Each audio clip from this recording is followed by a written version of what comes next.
We're here in Midtown Memphis at SonStorm Studio, and today we're talking to the founder of SonStorm, Walter Person, about this hidden gem in the city. SonStorm has actually been around for about 40 years, the actual building and studio. It was formerly Cotton Row Recording. And the previous owner, Nico Lears, started the studio a while back, and I started out interning here. And so the studio, is just filled with Memphis music history.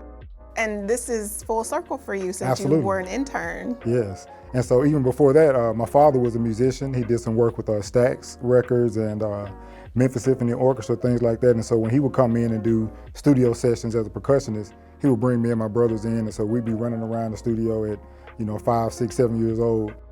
The studio design was designed really well. And again, it's over 40 years old. And so it's still holding up well. And we're excited about all the things we can do here. So was there a lot of renovation involved? Not really. So the good thing, the previous owner, he left me a little equipment. So he left me a few things here and there.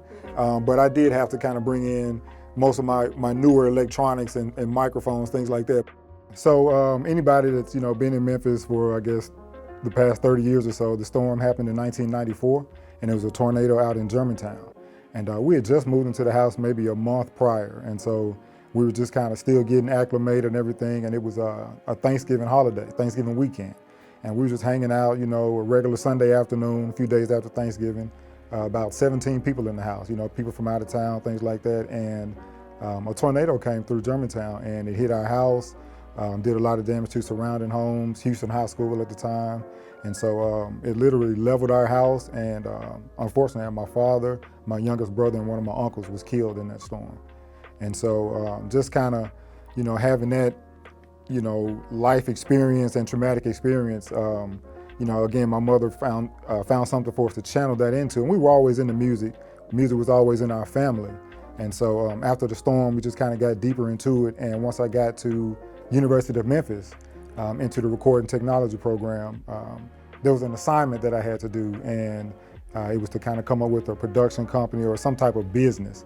And I remember the professor saying, if you want to name it something that's kind of significant to you or means something. And at the time, it was a few years after the storm, so it was still kind of fresh.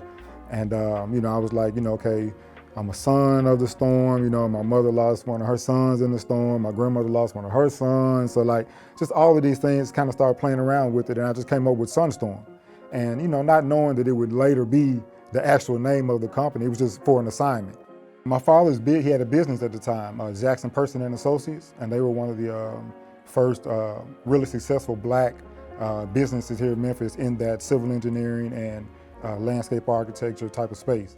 And so I was, set to follow in his footsteps, but I was in the studio, all night and before class, and sometimes during class, even, I would come here to the studio between classes. And so it was like the civil engineering aspect wasn't really fulfilling me all the way. And so the music was, and the music was what I was doing, and it was healing. And so I changed my major from civil engineering to recording technology.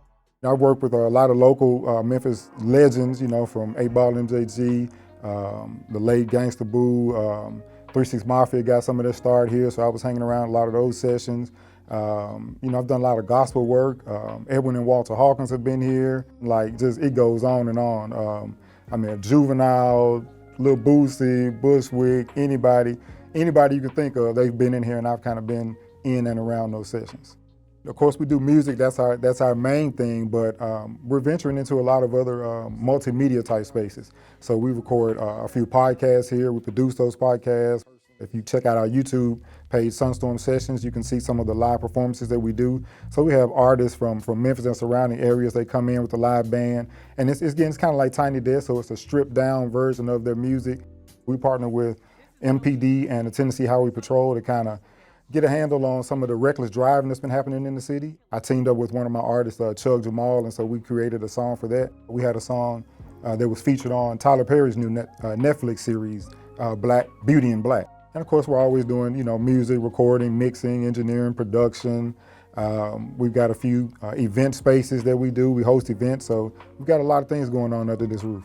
We're all about, the community here in Memphis and really kind of keeping that Memphis music legacy going and bringing, the things from the past, intertwining with the new, and just kind of, just blazing a new path.